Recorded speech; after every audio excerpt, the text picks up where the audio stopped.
You got to see this. Can you imagine going to jail for what's on your website? Well, that's what they're proposing in France. 2 years in jail and $31,875 fine if your website discourages anyone from killing their children through abortion. Check it out.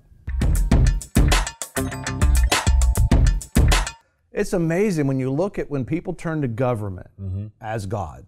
You know, like when God was leading his people, had no problem having, Samuel as the voice of the Lord, and God would share what he wanted with his people, and he would communicate it. And all of a sudden people begin to look around and go, you know what? I kind of like that communist country over there. I like that socialism. I like the Marxism. And obviously that's not what they were doing, but a government where the king was in control of things. And so they began to demand a king, and God gave them a king. But they weren't even rejecting men, because Samuel began to be upset about what was going on. And God said to Samuel, they're not rejecting you, they're rejecting me. Well, there's something, when we turn to government, we turn to man as God, man tries to figure out the solution. Right. And his solution is not good. Never works. It's not good at all. And I think about China. Anybody that talks about that they admire China, I mean, China, up until recently, would have every child aborted or killed that was above 1 per couple. They just now allowed the people to begin to have 2 children. And, that's evil. That's an evil thing to be able to do. But when all the land in China is owned by the government, most 99.999% of it, and the people are controlled under communist leadership, then you're looking at, that's what happens when you turn it over to the government. They tell you when to eat, when to sit down, and when to, all the different kinds of stuff. We just want your house. We're just going to take your house now. Push your house over because we own the land. It's on our property. Yeah. Appreciate you being here for 100 years. Time to go. And so, but when you turn healthcare over to the government, like in France, they're really pushing for this. Hillary Clinton was pushing for this. President Obama is pushing for this. He started, the Obamacare, Affordable Health Care Act. But when you do that, things happen like what's happening in France right now. They're passing a law that says, they're okay with aborting. You have to understand, from a man's perspective who doesn't know God, doesn't have a relationship with God, life has no value. And so they think about, hey, if you don't have any children, then it's not going to cost us as much as a government to be able to run this thing. And so then if you accidentally begin to conceive a child, and a child's in your room, they're saying if you kill that child, they're okay with it. Then we won't have to take care of that child. We won't have to provide medical care for that. And it's aborting the child. And I think about this. I think about that. China has done that, but also the law they're talking about passing in France. It gives you 2 years in prison if you have a website or your Facebook or your social media that says anything that would cause a woman to feel bad that she was going to end the life of her child. Just voicing your opinion of saying, we don't agree with that. Right. And they have laws right now. We're going to read an article on that where it happens outside. You can't stand in front of an abortion clinic and prevent somebody, make her feel bad for going to have an abortion. But they're saying now they need to control free speech on the internet. And it's like, this thing's coming to every country that says we want the government to be God. And we talk about it again and again, but America is one nation under God. Our rights come from God. Government is being allowed to be in a place for a time, leadership, to protect our rights that come from God. But the second we start turning to God, government for health care and all that, that's when that begins to happen. Yeah. So to read this article, what's taking place? $31,000 fine and 2 years in jail. The French National Assembly has approved a plan to outlaw abortion information websites that masquerade as neutral official services with free phone helpline numbers, but promote anti-abortion propaganda and pressure women not to terminate pregnancies. The social government's proposal seeks to criminalize any websites that deliberately mislead, intimidate, or exert psychological or moral pressure on a woman seeking information without terminating a pregnancy, with punishment of up to 2 years in prison and a $31,875 fine. 2 years in prison. I've seen some Facebook posts. I'm thinking, my goodness, we got to stand up because some of these Facebook posts that people are. I don't think they're being posted in love and they don't care. But you can educate someone, and even if you're just educating her and letting her know that you're killing this child. That's punishable by law. That's punishable by law, right? And it's not it's not a hateful thing. It's just educating someone on the fact of, do you really want to kill your child? Yeah. Right. And this is now going to it will now need to pass through the French Senate. The issue has sparked a row in recent days, with a Catholic archbishop writing to Francois Hollande, the president, warning of a threat to freedom of expression. Military MPs debating the bill heckled each other and complained of vicious insults in committee hearings. France legalized abortion more than 40 years ago and already has a law that makes it a criminal offense to intimidate or pressure a woman in order to stop her terminating a pregnancy. This law was initially aimed at anti-abortion protesters in the 1980s who tried to physically obstruct women from accessing clinics or advice centers, and was later extended to anyone exerting moral or psychological pressure on women. I mean, think about it. Yeah. So if you look to your daughter and you say, honey, honey, honey, honey, this is a child. You know, you don't need to do this. You know, the government would be backing her up and saying, let her kill her child. And then the parent was wrong for trying to speak. And then the parent goes to jail for 2 years, Right. especially if they posted it on Facebook and said, no, don't go do it. And we actually had on VFN television, we had VFN TV, a particular lady who broadcasted her abortion. She broadcasted it, and she's saying, no big deal, the whole world's for me. And she really believed that. And it was so sad, because today she's having to live with that thing that she did. And just, you know, letting somebody know, free speech, and that's what they're concerned about, they're talking about, right? Exactly. What else they say? He goes on to say that the government now wants to extend the law further to include websites, claiming that the anti-abortion battle that used to take place outside clinics has now moved online. Welcome to French fries. There you go. Right? France is going wild. It's amazing. It continues to say, last week, George Poncier, the Archbishop of Marseille and the head of French Bishops' Conference, warned Hollande that the plans posed a threat to freedom of expression and freedom of conscience, and represented a very serious attack on the principles of democracy. Another archbishop said the government was trying to act as thought police. I mean, think about that.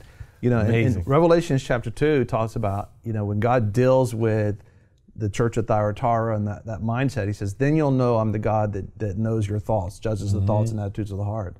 And now you have men trying to control what you think. Yeah. I mean, think about that. Is that wild or is that crazy?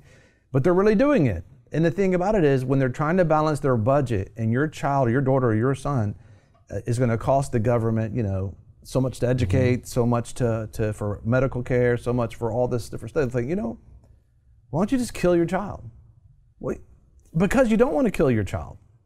As Christians in the world, will continue to do that. They were doing that way back when with, you know, ziggurats and Moloch and the different gods that they were killing their children. But understand, it's not just children. We don't value life. And since 1973, the Supreme Court passed a ruling, the Roe versus Wade, that said that you can kill your child. But we've been praying, you've been with us, we've been praying, asking God every day, end abortion, send revival, because we got to deal with the innocent bloodshed of over, what, 60, 70 million children have been aborted? Since 1973. Since 1973, you know, approximately. And it's like, it's not okay to end the life of someone. And if somebody says, well, it really should, but look at this, the mother now that said it was okay to end the life of her child, or the man who told her to end the life of their child, well, they're going to get you on the other side. Because now they have physician-assisted suicide, basically aborting a senior citizen or a person, because 5 states now have legalized the killing of someone that's already born. It's California, Colorado, Oregon, Vermont, and Washington has legalized physician-assisted suicide. I mean, you better not limp in the doctor's office. You might not come out, I'm fine. No, don't kill me. Eh? Well, I mean, think about it. Anytime that we look for government or men's perspective to value a life, it's always going to come down to a certain amount of dollars. But you look at it, that's the whole reason why Jesus Christ came, is just like one soul, one human life is worth more than all the money in the world. Right. How can you put a value on your life? You can't. When you rule God out, you remember the miracle of the loaves and the fishes. They had 5,000 men plus all the women and children. And they said, well, the little boy says, I only have 5 loaves and 2 fishes. Today's government would say, well, we're going to need to kill everyone down to the amount of food that we have, because they don't believe that God exists, that God can multiply the bread and the fish. They don't understand that God is the one that gives them breath, gives them life, that causes their heart to beat, that causes the food to come out of the ground, that brings the sun in, to be able to cause all of the photosynthesis and all the things that takes place for growing food and maintains the atmosphere. They're just thinking in their own heads, and they're thinking, okay, there's 5,000 men here, and there's 5 loaves and 2 fishes, and they got the wives and the children here. well, we can't let the women have any more children because we got 5 loaves left. And that's what they're thinking. Yeah. You know, and if they want us to run it, and the people decided to turn to Jesus, the Son of God, turn to God instead of turn to government. And you know what happened when they did that? That he said, bless the food, begin to pass it out. And they began to pass it out, and it multiplied so much. Everybody had their full, but they had 12 baskets left There was more over. left at the end than there was at the beginning. It's like 12 baskets left over. Trust God. You see, when you turn to government, they're like counting pennies. But when you turn to God, you got pennies from heaven. I mean, God's going to take care of you. He can multiply the fish. He can multiply the spaghetti. Yeah. I mean, he can even multiply me. Well, look, I'm probably twice the size I was last week. Anyway, so, I mean, God takes care of you. Yeah. But think about it. When we turn to government, you're saying, okay, I want you to use your finite mind to figure out a finite situation, and they're going to give you a finite answer. And in that limited answer, you're not going to be included. Your children won't be included. Your future won't be included. Your retirement won't be included. I mean, they have 5 states saying a doctor who's supposed to help you can kill you. I mean, there's times, you look at Paul. Paul said there's times we despaired of life. I mean, if every time you thought, if every time a teenager just said, why should I live? If they happen to be in Colorado and they were the doctors, they're like, okay, we'll take you out now. You know, I mean, think about it. I mean, we go through those emotional times in our life, and we're hard pressured, and especially as believers in other countries that are going through a lot of persecution. They may feel at the moment that, you know, I want to end this thing, but it's just going through a season of life, the testing of our faith. But if you're in Colorado, Vermont, California, Oregon, or Washington, if you stay too long in that state, They're going to tell you, yeah. they say, you know what? We could either medicate him or her, and that's going to cost us this much, or we could just give them one shot of this, and we'll just send them on. Right. That's what they're doing.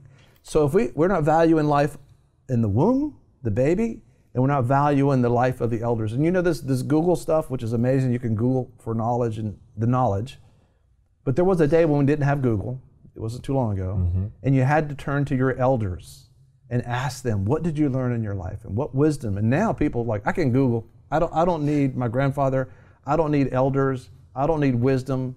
I can just Google. And the truth is, that's not wisdom, that's knowledge. Big difference. A big, huge difference. Knowledge puffs up, because the thing that you could actually kill your grandfather or your mother, like in the book, what's the book that Dr. Dobson wrote? That book, we have that for you on the VFN Torch. Fatherhood, or Fatherless. Fatherless.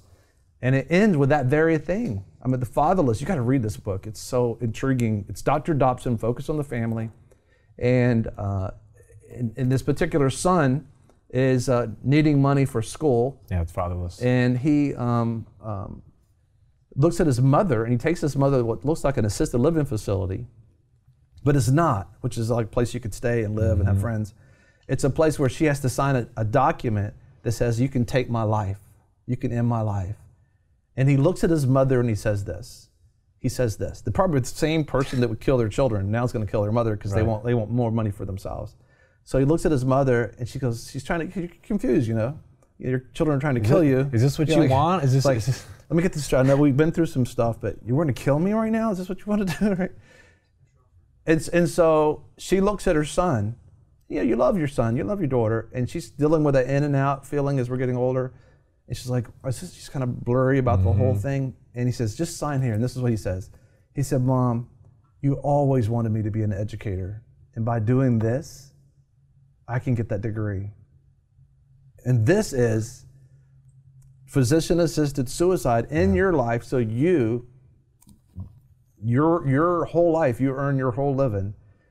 Your child's not wanting to get a job and earn a living, and they want to live off of and it's like, you're going to kill your mama. And this is Dr. Dobson, and he predicted that from that book. Fatherless? Yep. Fatherless. And you can find that on the VFN Torch. It's a powerful thing.